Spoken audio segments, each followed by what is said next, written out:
Bismillahirrahmanirrahim. Assalamualaikum warahmatullahi wabarakatuh. Waalaikumsalam warahmatullahi wabarakatuh.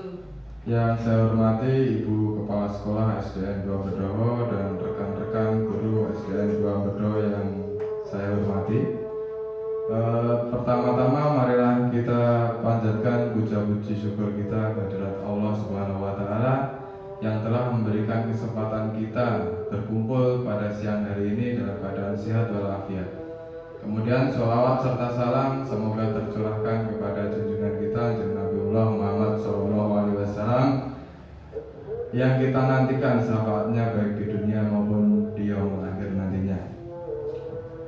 Ibu Kepala Sekolah dan rekan-rekan guru yang saya hormati, saya mengucapkan terima kasih sebanyak-banyaknya bahwasanya di sela-sela kesibukan jenengan semua, jenengan rela memberikan kesempatan kepada saya untuk menyampaikan, mengimbaskan terkait dengan materi CGP sebagai tuntutan tugas yang akan saya dokumentasikan hari ini. Rekan-rekan guru semua, di sini saya akan menyampaikan materi kiranya di sepertiga perjalanan saya sebagai calon guru penggerak. Sedangkan tema pada siang hari ini adalah aksi berbagi konsep budaya positif. Terkait dengan judul, kiranya apa ya pengertian dari budaya? Ada yang mau menyampaikan tentang budaya itu apa? Mungkin kebiasaan terus-menerus yang sering dilakukan. Oke, menurut Pak Satrio adalah budaya adalah kebiasaan terus-menerus yang sering dilakukan. Benar sekali, budaya itu adalah seperti itu, kebiasaan atau sesuatu yang berulang-ulang dilakukan. Tadi budaya positif, di sini nanti kita akan belajar tentang perilaku positif yang dilakukan secara berulang-ulang hingga menjadi suatu kebiasaan. Sebelum masuk ke materi, kita akan mundur dulu tentang tujuan pendidikan di Indonesia. Pada zaman dahulu kala, menurut sejarah bahwasanya pendidikan di Indonesia itu menjadi rujukan dari negara-negara lain. Karena di Indonesia itu pada zaman awal kemerdekaan itu sangat maju. Dari sejarah kita bisa melihat bahwasanya banyak pelajar-pelajar atau pertukaran pelajar dari negara tetangga yang malah banyak yang menempuh pendidikan di Indonesia, tidak di negaranya. Karena apa? Ternyata setelah ditelusuri sekarang, karena bahwa pendidikan kita Ki Hajar Dewantara telah menetapkan pendidikan yang sangat bagus pada zaman dahulu kala.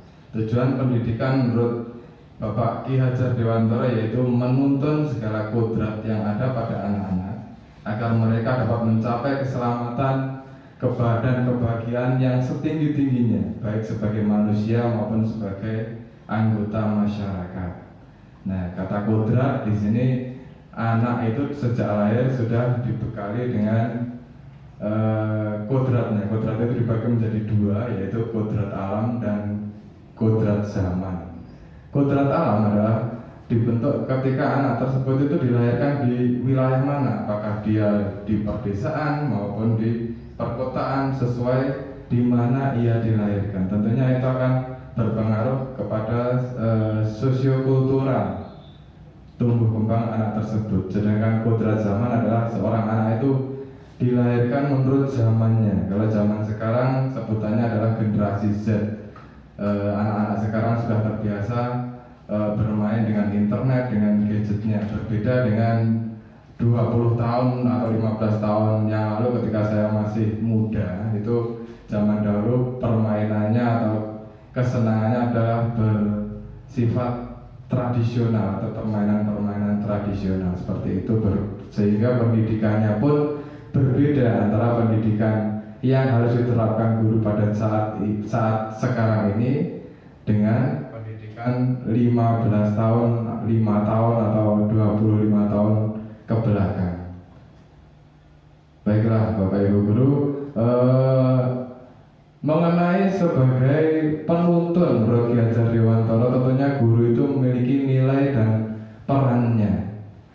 Jadi menurut Ki Hajar Dewantara, guru itu hanya menuntun anak didiknya. Jadi guru itu sebagai pamong bagi anak didik dalam mencapai kebahagiaan. Pamong di sini adalah seorang yang bisa memberikan perlindungan, dapat memberikan arahan, memberikan pendekatan-pendekatan positif kepada anak. Untuk menuntut goresan-goresan pada anak akan nampak lebih jelas karena sentuhan-sentuhan dari pendidik pula. Jadi di sini goresan-goresan ini artinya adalah yang tampak itu seperti yang saat ini bahasanya adalah bakat dan minat, karena tiap anak itu dibekali dengan bakat dan minat masing-masing bawaan lahir. Nah, peran guru di sini adalah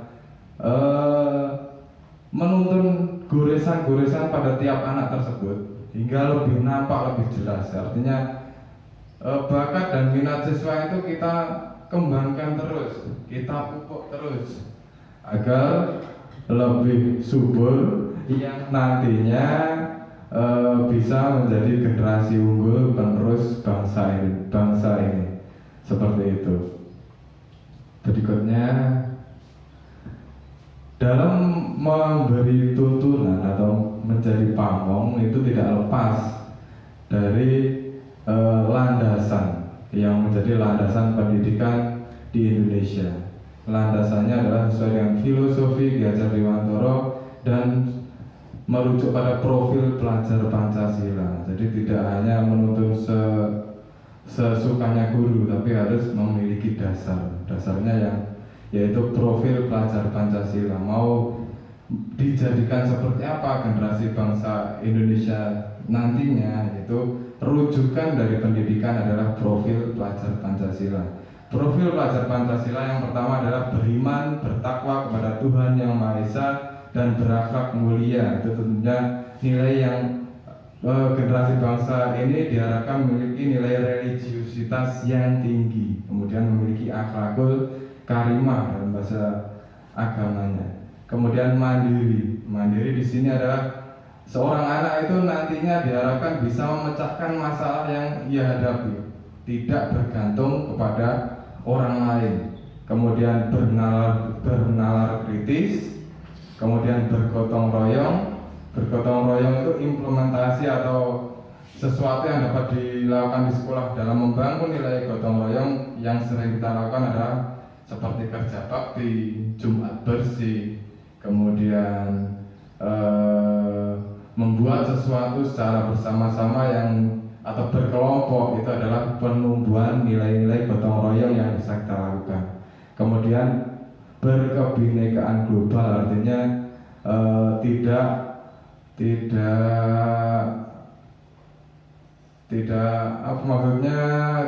gaptek gitu ya teman-teman ya. Jadi tahu tentang perkembangan zaman. Kemudian kreatif itu harapan yang diinginkan oleh pendidikan di Indonesia, itu menumbuhkan anak-anak yang kreatif, yang bisa menemukan sesuatu yang baru, yang kelak nantinya akan berguna untuk perkembangan negara Indonesia nantinya. Nah, sekarang kita masuk ke nilai-nilai, keyakinan serta kebiasaan. Nah, kalau kita memberikan analogi bahasan yang kita lakukan pada siang hari ini, kita itu membentuk sebuah sekolah seperti rumah ya.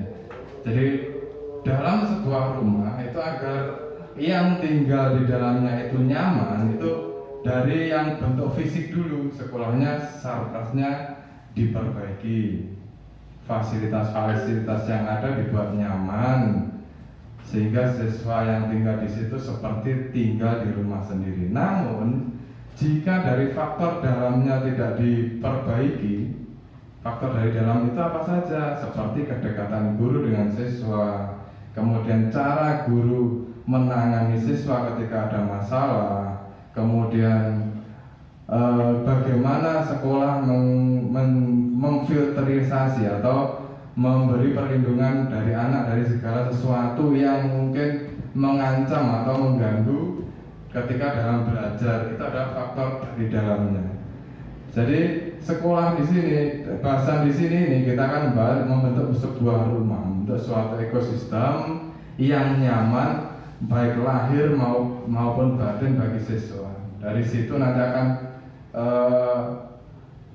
memicu anak untuk meningkatkan bakat minatnya, sehingga bakat dan minat yang selalu dipupuk di sekolah kan, dengan adanya rasa nyaman tadi akan tumbuh menjadi sesuatu yang unggul pada akhirnya. Nah, langkah-langkah yang diambil adalah dengan memberikan nilai-nilai, mengacu pada nilai-nilai yang bersifat universal. Di sini yang pertama, nilai-nilai universal itu adalah nilai-nilai yang diyakini oleh seluruh negara terlepas dari ras, suku, budaya, dan lain-lain. Semua orang mengakui bahwa nilai-nilai itu bagus atau nilai-nilai positif. Contohnya adalah kejujuran. Gak ada seorang di belahan manapun kalau kejujuran itu buruk. Itu belum pernah ada ceritanya. Kalau mencuri itu pasti nilainya negatif atau buruk di sini. Jadi nilai-nilai yang pertama itu harus ditanamkan pada siswa adalah tentang nilai-nilai universal yang bersifat positif. Dari nilai-nilai tadi itu akan diarahkan menuju ke keyakinan-keyakinan. Jadi dari anak itu tahu, oh ini nilainya apa, nilai-nilainya positif. Itu ditanamkan di dalam hati anak hingga menjadi suatu keyakinan. Keyakinan yang diyakini anak bahwa sesuatu positif, aku harus melakukan tindakan-tindakan yang sesuai dengan nilai-nilai tersebut atau menjadi sebuah keyakinan. Dan caranya gimana agar itu bisa terrealisasi atau bisa terwujud, yaitu dengan melakukan kegiatan pembiasaan di sekolah yang menumbuhkan nilai-nilai keyakinan dalam suatu bentuk perilaku anak-anak. Nah, caranya yaitu kalau di sini ada dengan pembelajaran yang berpihak pada murid agar dapat berkembang sesuai dengan kodratnya dan menjadi pribadi yang kritis, penuh hormat, dan bertanggung jawab. Jadi semua anak ini nanti diharapkan melakukan sesuatu itu didasari akan tanggung jawab. Jadi sebelum melakukan sesuatu dia sudah berpikir panjang dulu. Oh nanti dampaknya seperti ini. Nah, kalau terjadi seperti ini aku harus bertanggung jawab seperti ini, seperti itu kurang lebih. Kemudian berpikir kritis dan penuh rasa hormat sehingga hubungannya dengan akhlak ini ya, akhlakul karimah tadi seperti nilai-nilai pada profil pelajar Pancasila. Nah, ada 6 hal yang akan kita bahas pada siang hari ini terkait tentang rumah yang akan kita bentuk agar siswa nyaman, aman, tentram, dapat belajar dengan baik di sekolah. Yaitu yang pertama adalah perubahan paradigma. Yang kedua adalah konsep disiplin positif. Yang ketiga adalah keyakinan kelas. Yang keempat, pemenuhan kebutuhan dasar. Yang kelima, 5 posisi kontrol. Dan yang terakhir adalah segitiga restitusi. Baiklah, untuk mempersingkat waktu kita kupas satu-satu. Perubahan paradigma yaitu sesuatu yang paradigma adalah sesuatu yang diyakini saat ini. Padahal kemungkinan itu adalah sesuatu yang keliru dan perlu di-upgrade atau ditelusuri lagi kebenarannya. Nah, untuk membangun budaya positif, sekolah perlu menyediakan lingkungan yang positif, aman, nyaman, agar murid-murid mampu berpikir, bertindak, dan mencipta dengan merdeka, mandiri, dan bertanggung jawab. Salah satu strategi yang perlu ditinjau ulang adalah bentuk disiplin yang dijalankan selama ini di sekolah kita.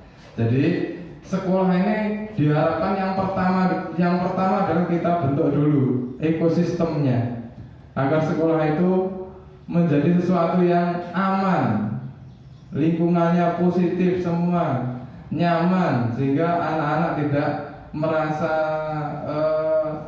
tertekan, terancam, sehingga mengganggu kegiatan belajar mengajarnya. Terus sekolah itu kalau sudah nyaman, tentram, seperti kita tinggal di dalam rumah. Pak Satrio, misalkan Pak Satrio tinggal di rumah yang nyaman, tentram, Pak Satrio punya rindu nggak datang ke rumah? Selalu itu. Oh tentu. Ya, tentu jika kita rumah kita nyaman, aman, tentu akan menumbuhkan kerinduan untuk kembali ke sana. Sehari harus kembali ke sana. Kapan tahu aku bisa masuk lagi? Ada kerinduan dari siswa. Setelah rindu atau nyaman di dalamnya, maka siswa dapat berpikir, bertindak, bahkan mencipta dengan merdeka, dengan kondisi yang aman. Anak itu akan otaknya rileks sehingga dia bisa mencipta tanpa tekanan, dapat memilih sesuatu yang ia yakini. Aku pengen mengembangkan ini loh di sekolah ini, seperti itu. Terus kemudian mandiri itu tidak menjadi seorang anak yang bergantung pada orang lain serta bertanggung jawab. Nah, hal yang berkaitan dengan disiplin di sini ternyata kita masih salah dengan kata disiplin setelah saya memasuki CGP ini. Disiplin itu kaitannya dengan apa menurut pandangan Pak Satrio sekarang atau teman-teman sekarang? Kalau melanggar kasih hukuman. Oh benar. Kalau pandangan saya dulu sama Pak Satrio. Kalau melanggar kasih hukuman. Kalau Pak Yuti disiplin itu terkait dengan apa Pak Yuti? Kekerasan. Oh benar, kekerasan. Berarti kaitannya dengan hukuman, dengan kekerasan, dengan sanksi. Ternyata pemahaman saya keliru. Mungkin pemahaman keliru dari saya nanti bisa saya imbaskan ke teman-teman bahwasanya paradigma itu masih keliru. Disiplin itu cenderung dikaitkan dengan kontrol. Dalam hal ini kontrol dalam menghadapi murid. Nanti kita akan belajar tentang peran kontrol, sehingga disiplin itu bukan menjadi sesuatu yang menakutkan ternyata. Bukan berkaitan dengan hukuman ataupun sebuah sanksi-sanksi ternyata. Kemudian ke pemahaman yang keliru atau paradigma yang keliru lagi yaitu tentang ilusi atau miskonsepsi kontrol. Ilusi di sini adalah harapan yang di luar kenyataan atau harapan yang tidak memiliki dasar atau berarti maya dalam bahasanya ya. Khayalan. Khayalan kita adalah guru mengontrol murid. Jadi seperti saya biasanya berpikir sebelum masuk ke sini, saya ini bisa ngontrol murid saya. Seperti itu. Kira-kira benar apa salah? Pak, saya akan memberikan analogi seperti ini. Jika sesuatu yang Pak Satrio anggap itu harga diri Pak Satrio sesuatu yang sangat berharga dalam genggaman Pak Satrio. Kira-kira ketika saya bujuk Pak Satrio, bisakah Pak Satrio membuka genggaman tangan Pak Satrio? Saya ingin melihat genggaman tangan Pak Satrio itu isinya apa. Boleh nggak Pak Satrio? Saya kira tidak boleh Pak. Kalau saya memberikan apa itu ya? Bujukan, bukakan Pak Satrio, saya kasih 100 juta misalkan. 100 juta nih sopo gitu mainan. Tentu mau. Ada yang mau, ada yang enggak tentunya ya, karena bersifat harga diri. Yang mau, yang tidak itu yang menentukan Pak Satrio atau saya? Saya. Ya, yang menentukan adalah Pak Satrio sendiri. Jadi guru ini tidak bisa ngontrol. Yang bisa ngontrol iya, tidak, mau apa enggak adalah murid sendiri. Karena semua orang itu nggak bisa ngontrol orang lain. Yang kedua adalah ilusi bahwa semua penguatan positif efektif dan bermanfaat. Ini saya langsung teringat tentang kemarin ada murid kita namanya Brian ya. Ketika Brian itu sangat dekat saya lihat dengan Pak Satrio. Entah kenapa beberapa minggu Pak Satrio tidak mendekati Brian. Akhirnya Brian kembali ke wujud aslinya, menjadi susah untuk diatur. Nah, ternyata penguatan yang dilakukan guru pada siswa terus-menerus, penguatan positif dan bermanfaat itu dampaknya akan membuat siswa menjadi apa kira-kira ya? Labil. Menjadi labil kata Pak Satrio atau bergantung pada gurunya. Itu ada negatifnya juga. Kemudian yang ketiga adalah ilusi bahwa kritik membuat orang merasa bersalah dapat menguatkan karakter. Ini adalah yang sering saya lakukan ketika ada siswa saya yang kurang pas, saya selalu mengkritiknya. Ternyata itu ada dampaknya yang salah.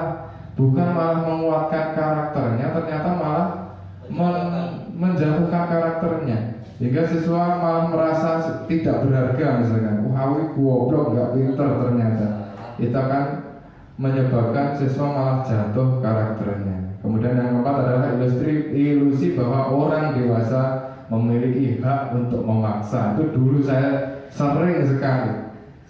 Siswa yang nggak mau mengerjakan tugas, tidak saya tanya dulu alasannya, saya sudah menghadapnya. Kenapa kamu tidak mengikuti aturan yang ada di kelas dan lain-lain, tanpa tahu alasannya terlebih dahulu. Jadi bahwasanya ilusi orang dewasa memiliki hak untuk memaksa itu adalah salah. Kita akan menyebabkan rusaknya karakter dari seorang anak ini. Kemudian bagaimana seorang bisa merubah dari paradigma stimulus respon. Stimulus respon itu sesuatu yang kita yakini gara-gara ada stimulus dari luar terus menjadi pandangan umum. Oh, kira-kira ini loh. Misalkan kalau anak marah-marah ini berarti dia emosinya lagi labil dan lain-lain. Ternyata nggak semuanya seperti itu. Itu adalah stimulus respon kepada pendekatan teori kontrol. Nanti teori kontrol itu berarti kita harus mencari dulu alasannya apa siswa tersebut marah-marah dan lain-lain. Ini kita akan bahas di sini. Nah, ada kutipan sedikit yang saya suka dari CGP, yang saya dapatkan dari CGP kemarin, yaitu bila kita membuat kemajuan perlahan, sedikit-sedikit ubahlah sikap atau perilaku kita. Ini berarti sebagai seorang guru, kita itu sebagai role model. Jadi kalau kita ingin membuat suatu perubahan di sebuah instansi, ditaruh kepada murid-murid kita harus berbenah diri dulu. Kita ini mau tidak mau, sadar tidak sadar, siswa kita itu menjadikan kita sebagai contoh. Itu. Terus berikutnya, namun bila kita ingin memperbaiki cara-cara utama kita, maka kita perlu mengubah kerangka acuan kita. Jadi cara berpikir kita itu harus kita rubah. Ubahlah bagaimana Anda melihat dunia, bagaimana Anda berpikir, bagaimana Anda berpikir tentang manusia. Ubah paradigma Anda tentang realitas. Jadi kita harus merubah pola pikir kita tentang realitas atau kebutuhan. Kebutuhan tiap orang itu pasti berbeda-beda. Seorang melakukan ini, melakukan itu, pasti ada alasannya yang harus kita tanya dulu. Seperti itu. Nah, ini ada tabel tentang stimulus respon melawan teori kontrol. Teori kontrol itu pandangan tentang dunia. Stimulus respon mengatakan realitas atau kebutuhan kita sama. Jadi kebutuhan teman-teman dengan saya ini sama. Ternyata kalau di teori kontrol, realitas atau kebutuhan kita itu pasti berbeda, nggak sama. Nah, kemudian semua orang melihat dia hal yang sama. Kalau di dalam teori kontrol, setiap orang memiliki gambaran yang berbeda. Ini contohnya ketika kita melihat sesuatu, kita beranggapan kalau dalam stimulus respon pandangannya tentang sesuatu yang dilihat itu sama.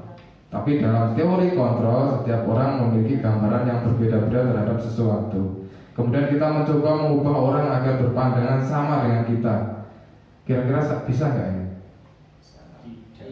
Nggak bisa.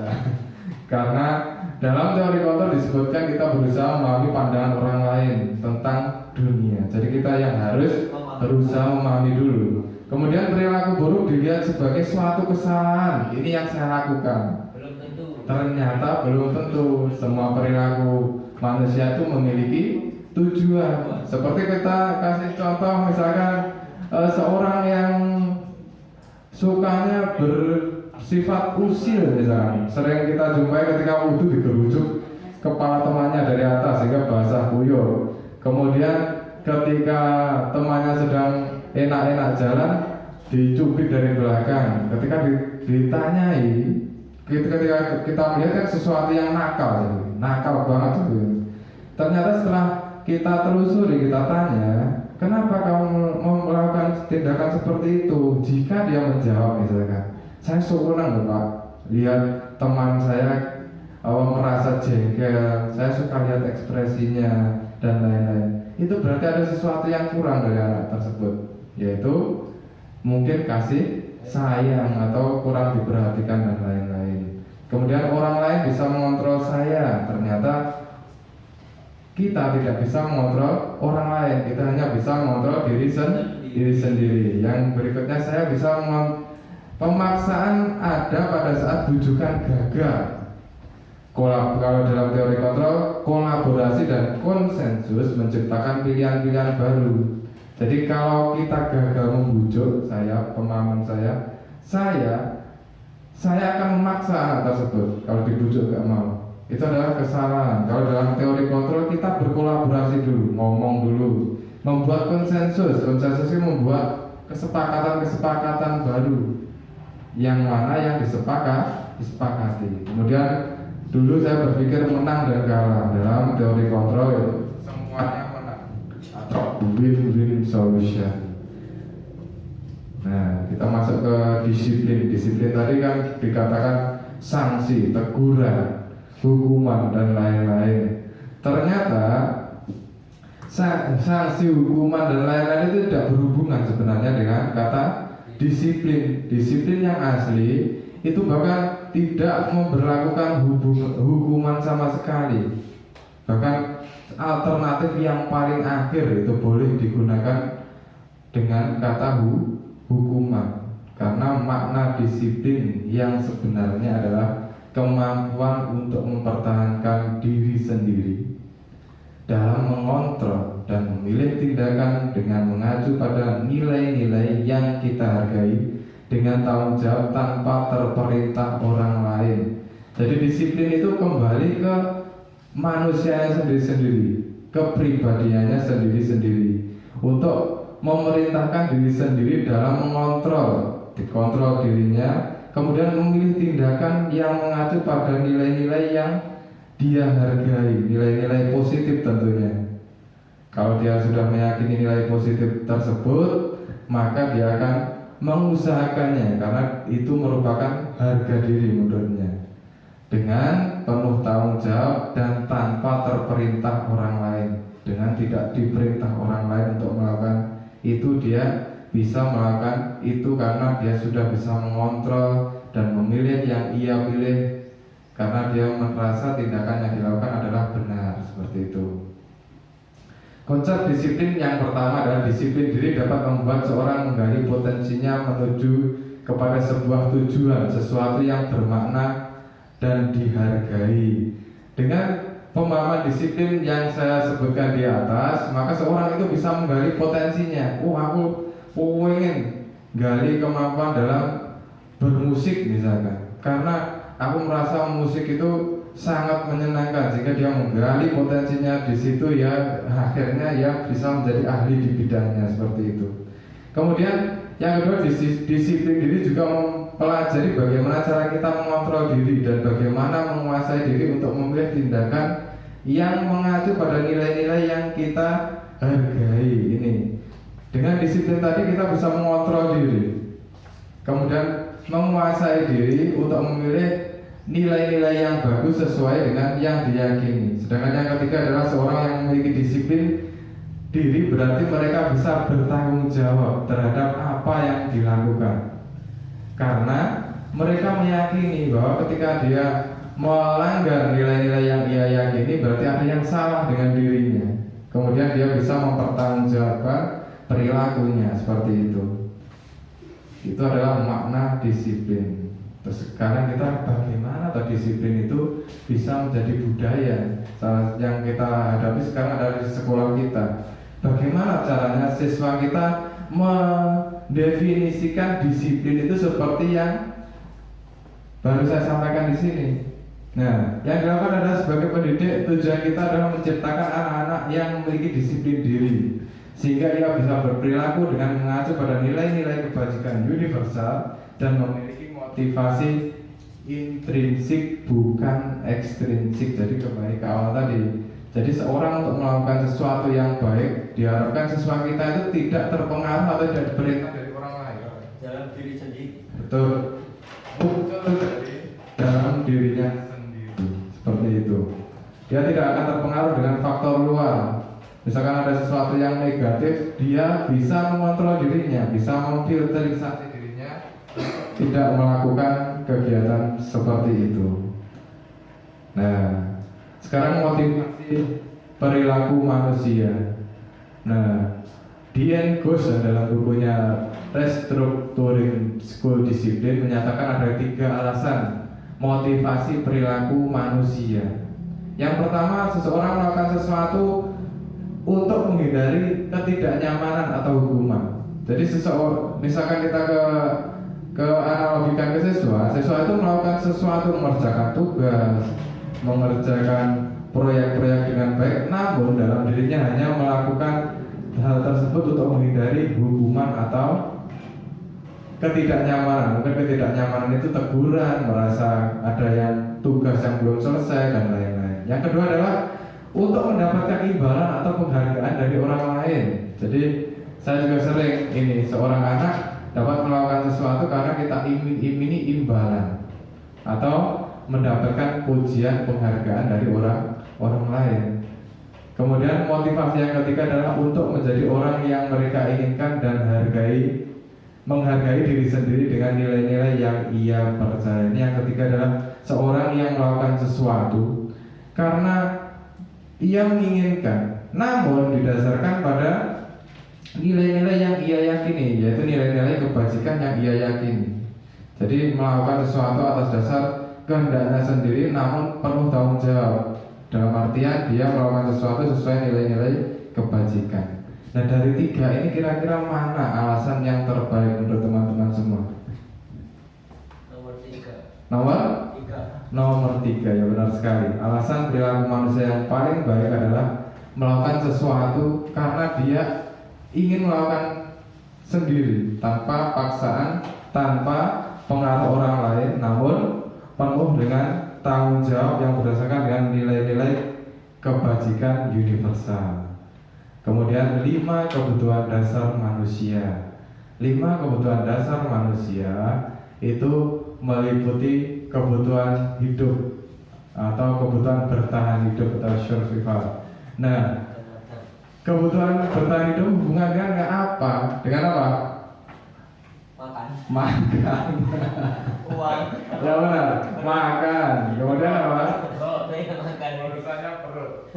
Nah, kebutuhan hidup ini tidak hanya urusannya perut ya. Bertahan hidup itu hubungannya dengan rasa nyaman, jauh dari ancaman, kemudian makan terpenuhi, tempat tinggal terpenuhi, pakaian terpenuhi, itu berhubungan dengan kebutuhan bertahan hidup. Kemudian cinta dan kasih sayang. Kita sering bilang cinta apa ini? Nah, cinta dan kasih sayang itu berhubungan dengan rasa untuk dihargai. Kita bisa masuk ke kelompok yang kita ingini, kemudian kita mendapatkan kasih sayang, mendapatkan perhatian dengan orang lain. Itu adalah berkaitan dengan kasih sayang. Yang pertama kebutuhan hidup, yang kedua cinta, kasih dan kasih sayang. Kemudian kebebasan. Kebebasan itu kaitannya dengan apa kira-kira? Masa sire dewi merdeka katanya. Nah, kebebasan itu berkaitan dengan kebebasan dalam memilih. Misalkan yang paling simpel lah, misalkan kita sebagai anak ketika ingin membeli sesuatu, kita menawarkan ke orang tua kita, misalkan, aku pilih tas yang warna merah saja bu, diakui oleh ibunya. Ya wes, yang warna merah, ibu ikut keputusan kamu. Itu salah satu pemenuhan kebutuhan kebebasan, dalam artian kebebasan dalam memilih. Jadi kita nggak boleh memaksa kehendak kita. Kita harus memberikan ruang kepada orang di sekitar kita untuk memilih dan masuk dalam ranah kebebasan itu. Berhak melakukan sesuatu yang dipilih, ingin melakukan, bebas menentukan kegiatan yang ingin ia lakukan, bebas melakukan sesuatu, namun dalam ranah yang bertanggung jawab. Ini kalau ada sesuatu yang tidak bertanggung jawab atau merugikan orang lain, peran kita juga harus memfilterisasi itu. Kemudian kesenangan itu berhubungan dengan apa? Tertawa. ya, bangga. rasa pengen tertawa, senang-senang, ya, yang artinya bergembira itu adalah kesenangan. Kesenangan kalau di dalam anak-anak mungkin kita bisa melihat kalau anak-anak itu tertawa, terlihat senang-senang, mukanya ceria, kemungkinan besar kebutuhan kesenangannya sudah terpenuhi. Nanti kalau anaknya murung, mukanya menjadi mengerucut misalkan, berarti ada sesuatu tentang kesenangan yang ia belum dapatkan. Kemudian kekuasaan atau power itu berkaitan dengan pengakuan.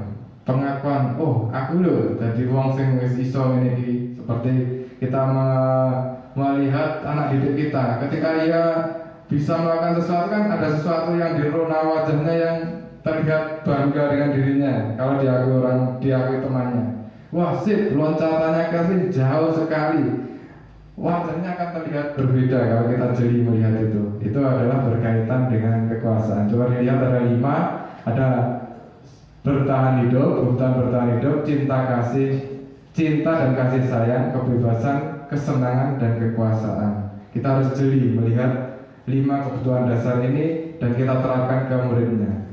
Oke, kita masuk ke kasus sekarang ya. Ada misalkan sebuah kasus seperti ini. Ada beberapa siswa yang mengeluhkan sikap Ardi. Ia sering sekali memaksa minta uang pada temannya untuk membeli jajan ketika istirahat berlangsung. Nah, ketika saya tanya, yang pertama jawabannya Ardi, karena tidak diberi bekal uang saku oleh orang tuanya. Ini berkaitan dengan kekurangannya pemenuhan kebutuhan dasar tadi. Kira-kira apa? Coba saya putar balik ya. Kira-kira apa kalau tidak memiliki uang? Masuk ke kurangnya kebutuhan apa? Kebutuhan untuk bertahan hidup. Ya benar sekali. Kalau tentang itu berhubungan dengan kebutuhan bertahan hidup, karena tanpa uang saku dia tidak bisa jajan, perutnya terganggu seperti itu. Kemudian yang kedua, ingin mendapatkan perhatian dari teman. Jika ia ingin mendapatkan perhatian dari teman, maka ada sesuatu yang kurang, yaitu kebutuhan apa? Coba kita balik lagi. Kebutuhan apakah yang kurang dari siswa tersebut? Cinta dan kasih sayang. Benar sekali, cinta dan kasih sayang. Kemudian kalau ada yang jawab, kalau dijawab karena bosan Pak, uang saku yang diberikan waktu selalu sama nominalnya. Jadi wayahe olahraga, wayahe lempoh sama 3.000. Wayahe Jumat harinya pendek nyangoni 3.000. Waktunya lomba lari nyangoni 3.000. Jadi seperti gitu-gitu aja, anaknya tidak boleh milih. Itu berarti masuk pada kekurangan apa? Kebebasan. Benar sekali, kebebasan. Harusnya orang tuanya memberikan kebebasan dulu. Untuk Ardi bilang, Bu, waktunya olahraga tambono tuh 2.000 misalkan, seperti itu. Jadi kita harus tanggap. Kemudian suka melihat ekspresi teman ketika diambil uangnya. Jadi nyomot uang temannya, guyu-guyu si Ardi ini. Ada sesuatu yang puas dalam hatinya. Itu berarti apa? Kira-kira kekurangan dalam hal apa? Menurut Ya tadi kesenangannya mungkin kurang. ya benar sekali. Kesenangan itu melihat temannya kesusahan dia senang. Dan susah juga ya. Kemudian yang kelima yang merasa hebat, bisa menakuti teman-temannya. Ini berarti hubungannya dengan Kekuasaan. benar sekali, dia merasa pengen terlihat memiliki kekuasaan di sini. Baiklah, peran guru dalam memahami konsep pemenuhan kebutuhan dasar adalah seluruh tindakan manusia memiliki tujuan tertentu. Semua yang kita lakukan adalah usaha terbaik kita untuk mendapatkan apa yang kita inginkan. Jadi semua manusia itu melakukan sesuatu ada tujuannya. Nggak ada yang melakukan sesuatu tanpa tujuan. Ketika seorang murid melakukan sesuatu perbuatan yang bertentangan dengan nilai-nilai kebajikan atau melanggar peraturan, hal itu sebenarnya dikarenakan mereka gagal memenuhi kebutuhan dasar mereka. Jadi seperti kasus tadi kita belajar bahwasanya jika melakukan sesuatu yang melanggar, biasanya ada dari 5 kebutuhan dasar tersebut yang belum dipenuhi oleh siswa tersebut. Jadi jangan terburu-buru menjustifikasi murid. Kita gali dulu, kita investigasi dulu apa yang menyebabkan siswa tersebut melakukan tindakan yang bertentangan dengan nilai-nilai kebajikan yang diyakini. Oke, konsep posisi kontrol guru dalam upaya penanaman disiplin positif. Jadi kita akan membuat disiplin positif itu yang pertama kita harus belajar dulu tentang posisi kontrol. Ini sebagai guru ini ada 5 posisi kontrol. Posisi kontrol yang pertama adalah penghukum. Ini saya banget ini dulu ya. Sukanya menunjuk, menghardik dan menyakiti.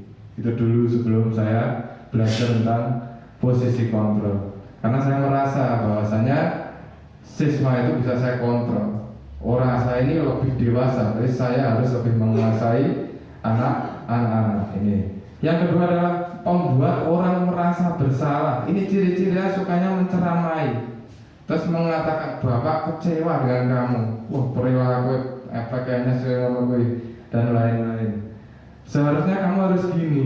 Jadi anak yang kita ajak bicara pasti akan merasa sangat bersalah tentang perilaku yang ia lakukan tanpa dia memiliki kesempatan untuk mengutarakan alasannya seperti ini loh bapak, alasannya loh seperti ini loh bu. Kita tidak memberikan kesempatan itu.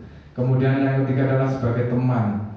Teman itu ciri-cirinya jika pengajar sukanya berkata lembut, menguatkan murid, sering berkata, ayolah lakukan itu demi bapak. Ini saya lihat di Pak Satrio banget ini.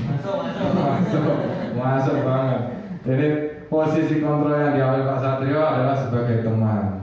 Kemudian yang keempat adalah monitor atau pemantau, yaitu mencatat kesalahan siswa, kemudian mencari solusi penyelesaiannya atau merujuk pada peraturan yang telah menjadi tata tertib. Jadi seorang guru sebagai pemantau dia hanya melihat, oh si Ardi melanggar itu misalkan. Kemudian dikaitkan dengan peraturan atau tata tertib yang telah disepakati di sekolah. Misalkan Ardi datang ke sekolah hari Senin harusnya pakaiannya seragam merah putih kemudian sepatunya hitam. Ardi karena sesuatu dan lain hal pakai sepatunya warnanya putih. Kemudian Pak gurunya tadi memanggil Ardi kemudian bertanya pada Ardi, Ardi kamu tahu nggak ada yang salah dengan sepatu, ada yang salah dengan seragammu? Bagian mana misalkan? Bagian sepatu Pak. Kamu masih ingat nggak dengan tata tertib sekolah kita? Masih Pak, berarti melanggar apa tidak? Dan seterusnya. Itu adalah sebagai pemantau. Kemudian yang kelima adalah manajer. Manajer itu ciri-cirinya memberikan pertanyaan yang mengantarkan murid untuk menemukan solusi dalam menyelesaikan masalahnya. Jadi yang memberikan solusi gurunya atau siswanya sendiri di sini? Menurut siswanya sendiri. Jadi manajer di sini benar sekali, hanya mengarahkan manajer itu. Siswa akan mencari solusi dari masalah yang ia hadapi. Ini adalah keunggulan manajer. Jadi ada 5 peran kontrol. Kira-kira yang boleh diaplikasikan itu di nomor berapa saja Bapak Ibu? Di nomor 3, 4, 5. Oke, 3, 4 dan 5. Karena 1 dan 2 itu kira-kira meningkatkan karakter atau malah menurunkan karakter menurut Bapak Ibu? Ya tentu penurunan karakter. Oke. Nah, kalau kita merujuk pada materi guru penggerak itu posisi yang paling tinggi kira-kira adalah posisi yang mana?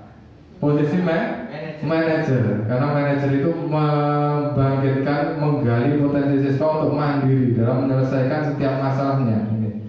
Kemudian di bawahnya adalah monitor atau pemantau. Pemantau itu adalah merujuk pada peraturan saja tadi ya.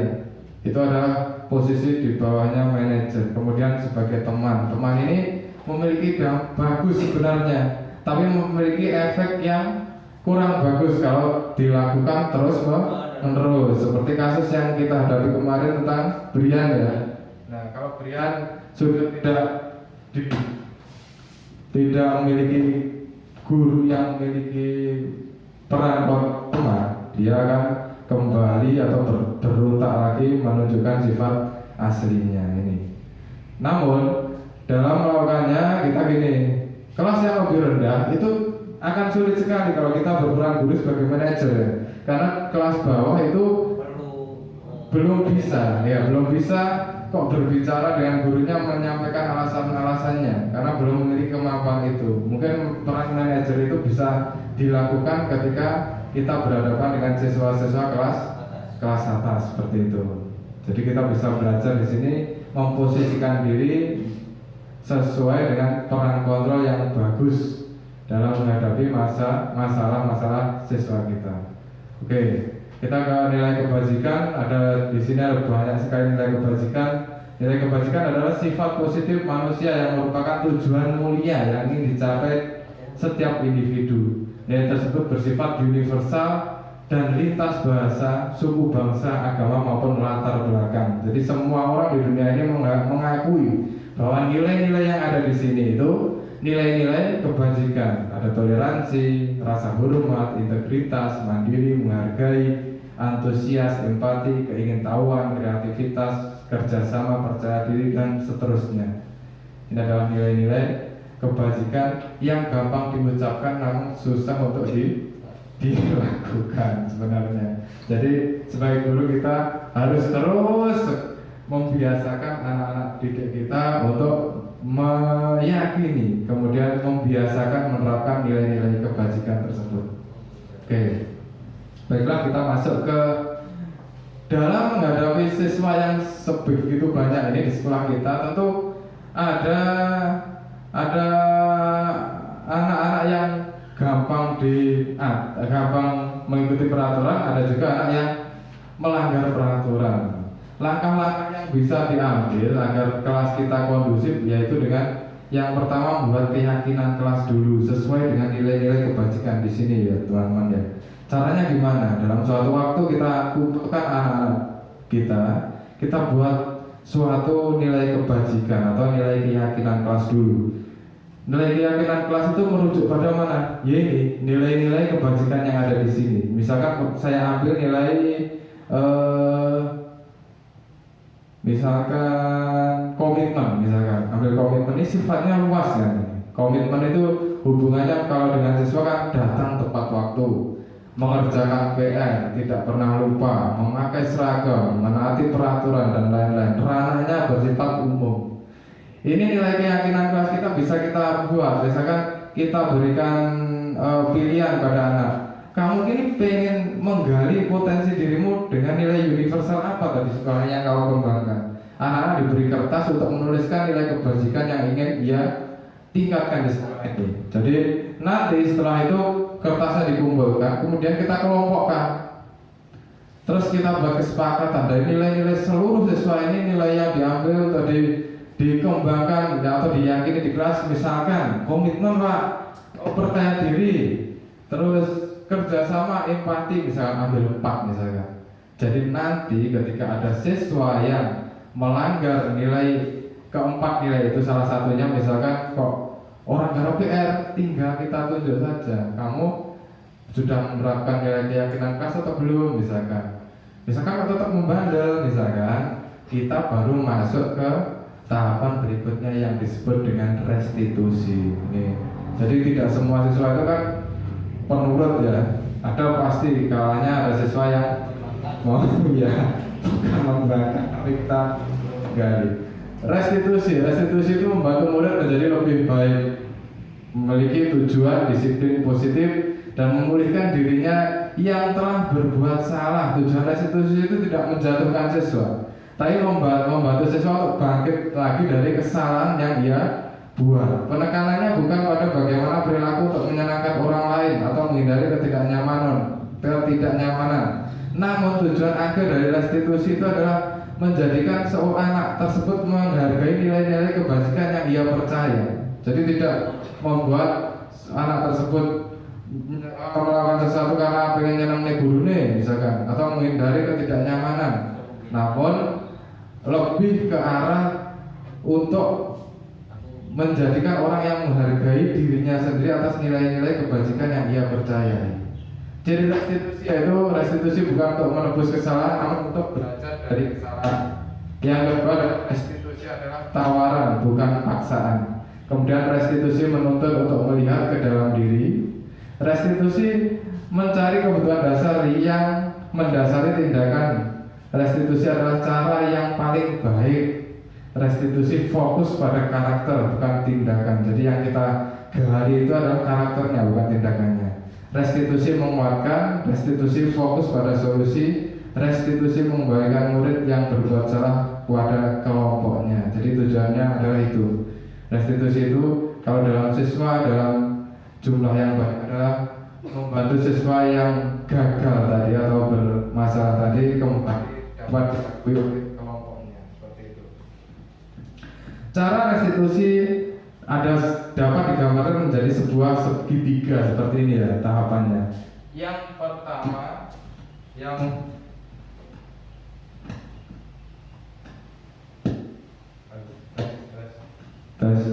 yang pertama adalah menstabilkan identitas. Menstabilkan identitas itu seperti kalimat setiap orang pasti pernah melakukan kesalahan. Misalkan ada anak kita yang bersalah, kita dudukkan dulu, kita stabilkan, jangan kita marahi. Namun kita tenangkan dulu dengan kata-kata yang menyejukkan hatinya. Misalkan Pak Anang juga pernah melakukan tindakan seperti kamu. Misalkan ada seorang anak yang mencuri atau menyembunyikan pensil temannya, misalnya temannya nangis, yang menyembunyikan tadi kita suruh duduk dengan kata-kata yang pertama kita buat yang stabil dulu emosinya, jangan bocah itu cetok ini misalkan berarti itu hancur, tidak jadi garapan lagi. Jadi harus kita stabilkan dulu dengan Panang dulu juga pernah usil seperti kamu misalkan. Panang dulu juga pernah melakukan itu karena Panang suka sekali melihat teman kita yang kebingungan misalkan, atau kamu bukan satu-satunya orang yang pernah melakukan ini.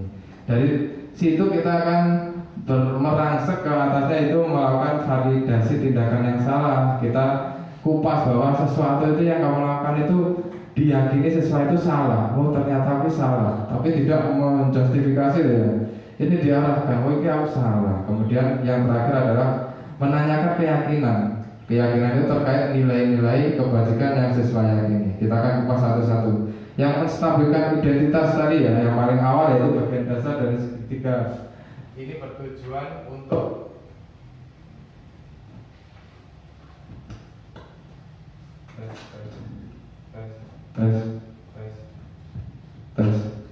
adalah bertujuan untuk mengubah identitas anak dari anak yang gagal dalam artian di sini gagal karena melakukan tindakan yang salah untuk menjadi orang yang sukses, dapat memperbaiki kesalahan. Maksudnya anak yang sedang mencari perhatian adalah anak yang sedang mengalami kegagalan. Ia mencoba memenuhi kebutuhan dasarnya namun ada benturan. Ini contohnya.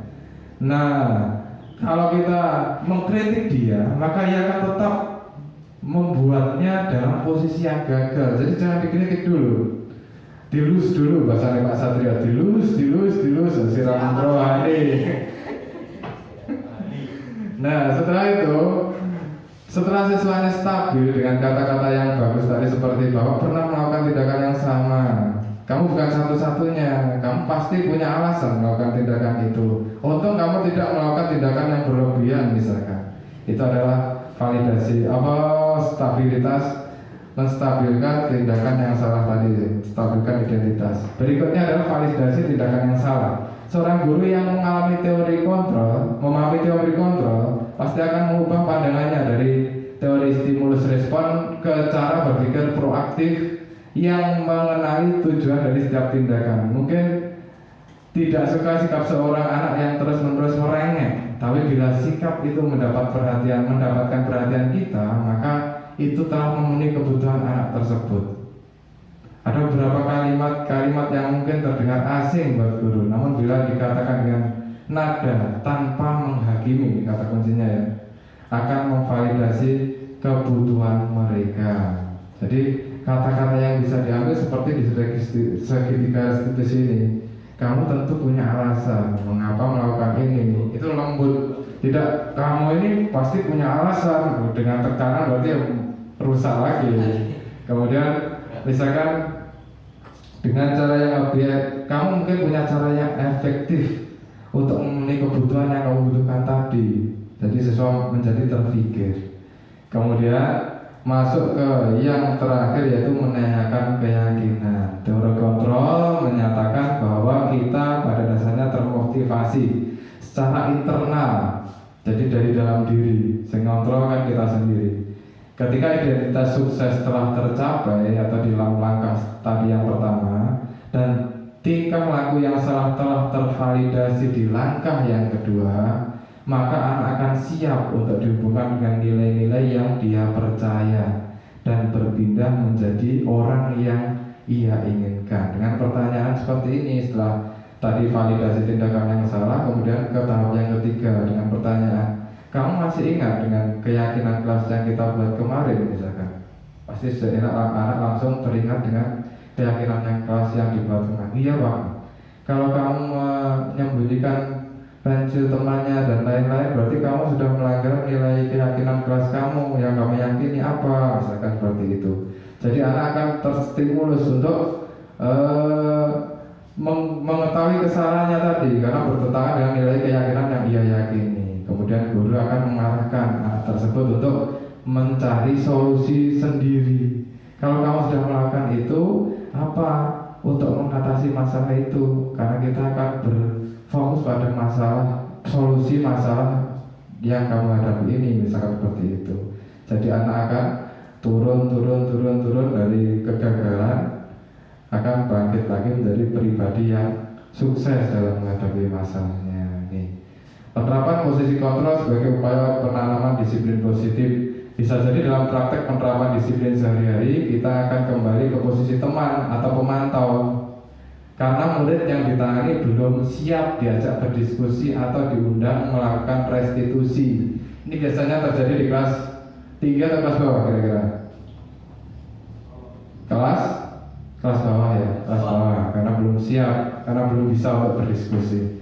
Namun perlu disadari tujuan akhir dari 5 posisi kontrol seorang guru adalah pencapaian posisi manajer, di mana di posisi inilah murid dapat menjadi pribadi yang mandiri. Ini, kalau kita memposisikan diri sebagai manajer, maka impact atau dampaknya adalah murid kita menjadi pribadi yang mandiri yang pertama. Kemudian merdeka menentukan pilihannya, menciptakan hal-hal baru dan lain-lain, dan bertanggung jawab atas segala perilaku dan sikapnya. Tadi dia akan bertanggung jawab akan sikap yang dia lakukan, dan akhirnya dapat menciptakan lingkungan yang positif, nyaman dan aman. Ini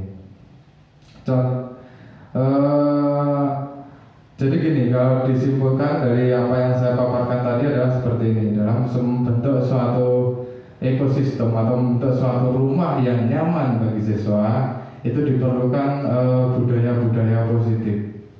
Budaya-budaya positif itu erat kaitannya dengan disiplin positif. Bayangkan jika siswa kita semua sudah menanamkan kata disiplin seperti yang ada di paparan yang saya paparkan tadi, bahwa melakukan sesuatu itu berdasarkan atas dirinya, atas keyakinan-keyakinan yang berdasarkan nilai-nilai kebajikan yang ia yakini. Kira-kira nyaman nggak sekolah kita? Nyaman, tentu sangat nyaman. Namun bukan hanya siswa saja, berarti gurunya juga harus menerapkannya. Jadi guru menerapkannya sebagai role model, kemudian siswanya juga akan, kalau dalam listrik nyetrum untuk menerapkan hal yang sama. Jadi bayangkan jika sudah menerapkan budaya disiplin positif itu nyamannya sekolah kita. Dengan kenyamanan yang tercipta tadi, maka guru dan siswa akan berkolaborasi, akan meningkatkan potensi-potensi yang dimiliki setiap siswa menjadi potensi-potensi yang unggul, yang maksimal pertumbuhannya, yang kelak nantinya akan berguna ke depannya bagi anak-anak tersebut ketika sudah dewasa. Dan tentunya akan dari proses tersebut nantinya endingnya akan menjadikan Indonesia ini menjadi negara yang lebih maju, lebih berkembang karena SDM-nya yang luar biasa. Ini kiranya yang bisa saya sampaikan di siang hari ini. Ada pertanyaan, silahkan bertanya. Coba silahkan.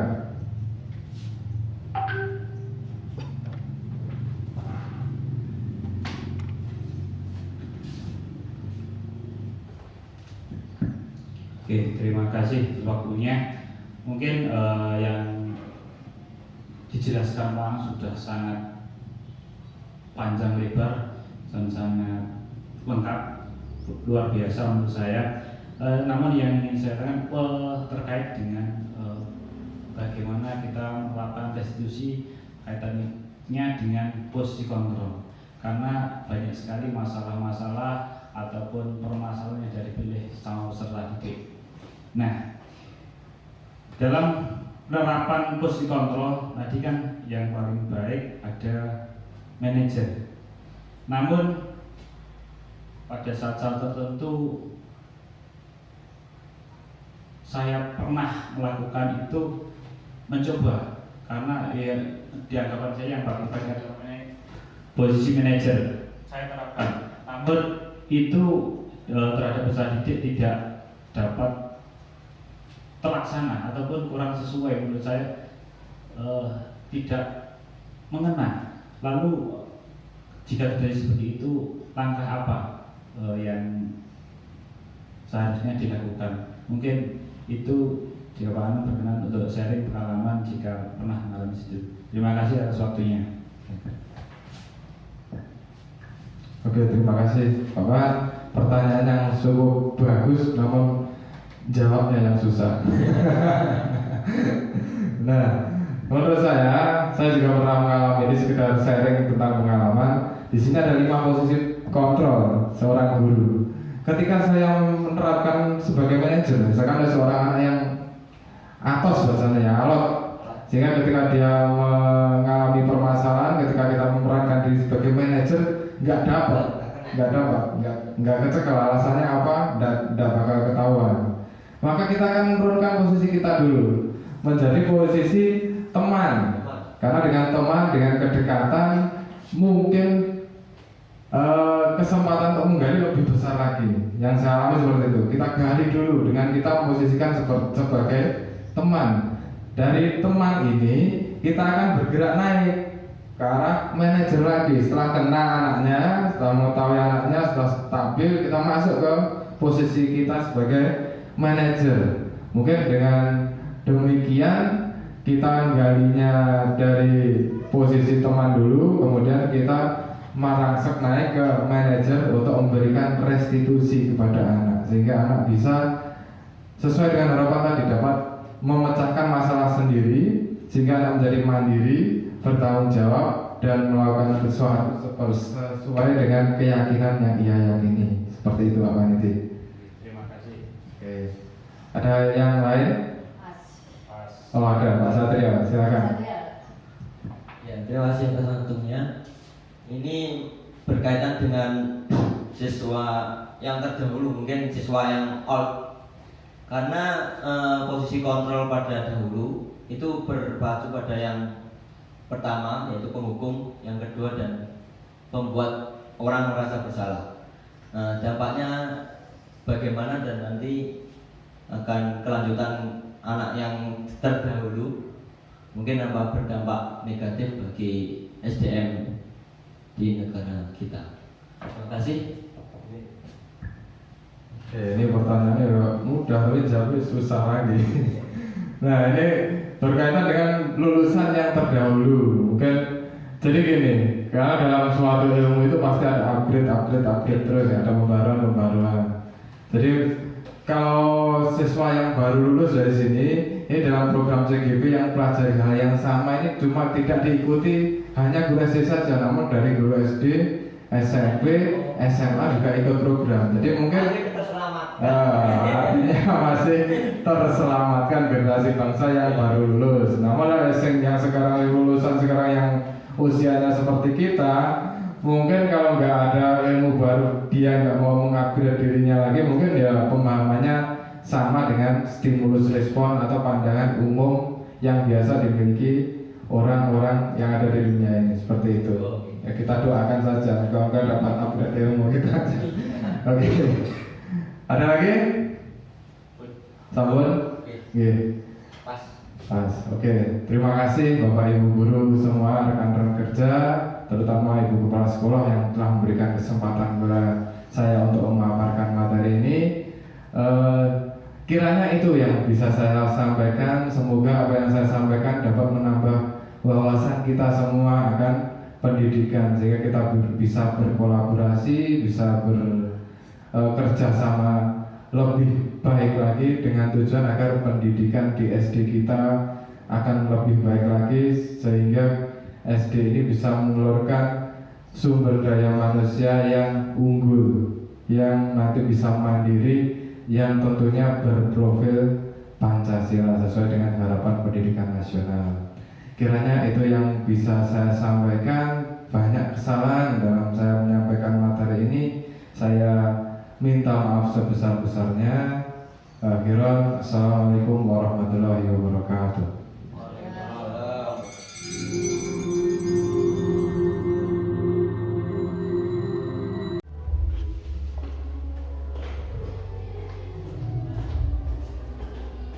Assalamualaikum warahmatullahi wabarakatuh. Waalaikumsalam warahmatullahi wabarakatuh. Selamat pagi. Sehat semua? Sehat. Sudah sarapan? Sudah. Sudah makan? Sudah. Ada yang belum mandi nggak di sini? Tidak. Sudah. Berarti kalau sudah mandi, sudah sarapan, kamu sudah menerapkan nilai kesehatan untuk diri kamu dan Pak Anang. Terima kasih banyak. Berarti kamu sudah menyiapkan diri untuk mengikuti pelajaran hari ini dengan baik. Oke, anak-anak, Pak Anang hari ini akan menyampaikan atau kita akan membuat kesepakatan bersama, atau lebih tepatnya yang disebut dengan yang namanya keyakinan kelas. Iya.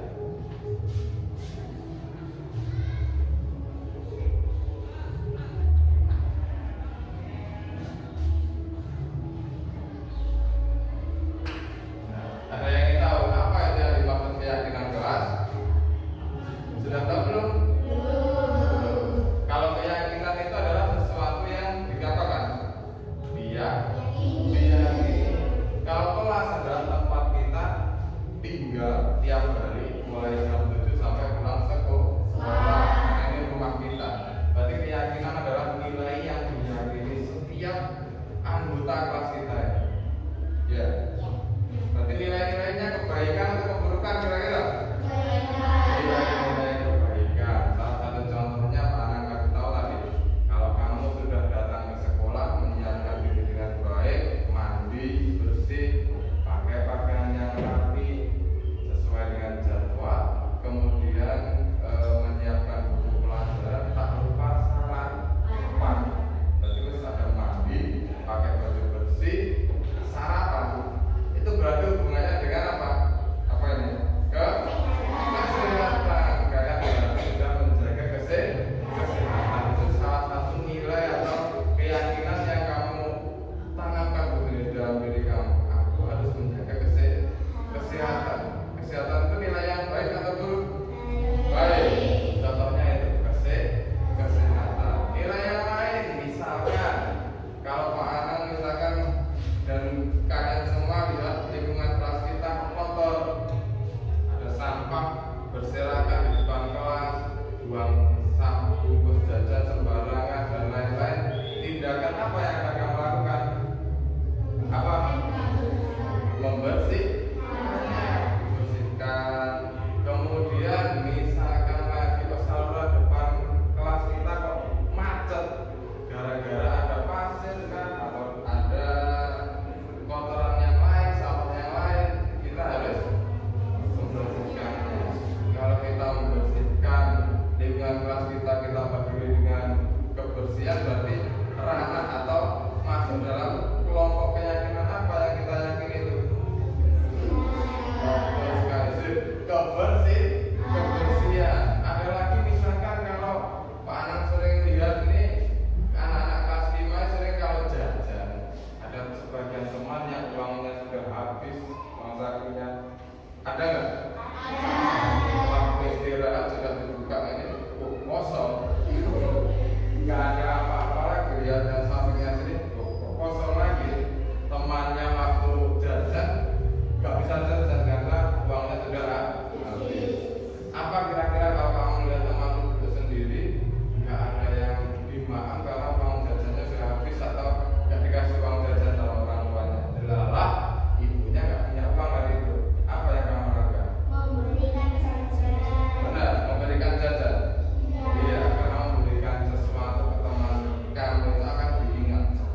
itu adalah nilai kebaikan sing berarti masuk dalam hati ya. Ya berarti kalau kamu seperti itu sayang pada temannya, terus misalkan kalau Pak Anang lupa nggak bawa pensil, kalau dipinjami tanpa di apa gitu, ojo salah ya bawa pensil, selalu ditakut-takuti seperti itu. Berarti kamu kan tumbuh rasa di dalam hatimu. Rasa apa? Kasih. Berarti ranahnya itu adalah kasih sayang. Oke. Gini, berarti kamu sudah bisa mengelompokkan. Intinya keyakinan kelas itu sifatnya umum ya, nilai-nilai yang sifatnya umum, bisa tanggung jawab, bisa masuk ke kesehatan, bisa masuk ke kasih sayang, bisa masuk ke komitmen. Komitmen itu apa toh? Contohnya, komitmen itu contohnya adalah kalau kita berangkat sekolah selalu apa? Tepat waktu, itu komitmen. Waktu sudah sekolah tepat waktu. Aku harus menyiapkan buku pelajaran sesuai jadwal. PR ku jangan sampai ketinggalan dan lain-lain. Itu masuk ranahnya apa? Komitmen. Itu adalah ranah-ranah yang secara umum. Bisa juga tanggung jawab itu contohnya. Ini kalau merusakkan pakai pensil, pulpen atau barang milik temannya, kita harus apa? Yang pertama apa? Meminta maaf. Kemudian menggantinya, benar sekali. Berarti kalau kita sudah minta maaf, menggantinya kita menunjukkan rasa dalam hati ini. Aku pengen disayang sama Allah. Berarti punya rasa apa? Tanggung jawab. Ini sudah paham ya? Nilai yang lain lagi misalkan setelah tanggung jawab itu disiplin, kemudian toleransi itu misalkan ada temannya sedang beribadah, kalau kita punya keyakinan berbeda, kita harus menghormatinya. Itu contoh dari toleransi. Oke, kalau kalian sudah paham, ini kita akan belajar tentang keyakinan kelas. Keyakinan kelas apa yang akan kamu kembangkan dalam hati, tapi tanggung jawabnya pada siapa ini? Allah. Biar kita menjadi manusia yang lebih baik lagi. Intinya kita hanya ingin beribadah kepada Allah, memperbaiki diri. Jadi orang yang lebih baik. Setuju ya ini? Setuju. Jangan melakukan sesuatu gara-gara takut dengan Pak Anang. Jangan kamu ayo kita wajib gara-gara pengen dilem koncone, tapi tanamkan aku terang memang pengen lebih baik lagi, menjadi anak-anak yang lebih baik lagi. Jadi jangan melakukan sesuatu gara-gara Pak Anang akan menusuk serem, bisa jadi serigala. Kita kalau takut seperti itu, terus takut itu membuat kamu disiplin, itu kurang baik. Jadi memang dari dalam diri itu harus tumbuh, harus menjadi manusia yang lebih baik lagi. Misalkan aku senang jahil karo koncone, berarti kita harus merubah sifat itu. Dari yang senang jahil, aku merubah ini sifat jelekku ini menjadi kasih sayang, seperti itu. Siap ya? Siap Pak Gria? Siap, harus siap ya. Siap Kevin? Siap, harus menjadi manusia yang lebih baik lagi. Nah, sekarang ini kita akan memberikan lembaran kertas ini. Nilai keyakinan apa yang pengen kamu kembangkan di kelas kita, di rumah kita ya. Karena kita tiap hari datang ke sini. Nih, kita ini keluarga, jadi harus menunjukkan keyakinan kelas kita. Nilai apa tadi pengen kamu kembangkan di sini? Satu anak boleh memilih lebih dari satu keyakinan yang ingin dikembangkan. Jadi misalkan Pak Anang ini ya, Pak Anang masuk kelas ini pengen mengembangkan nilai keyakinan komitmen.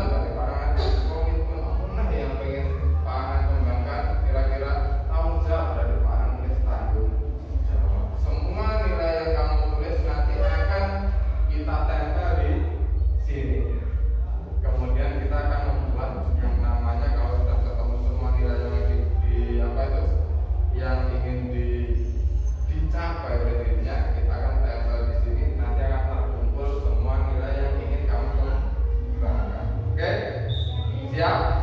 Siap. Oke, Pak Anang kan berikan kertasnya, kemudian tuliskan nilai keyakinan yang ingin kamu kembangkan.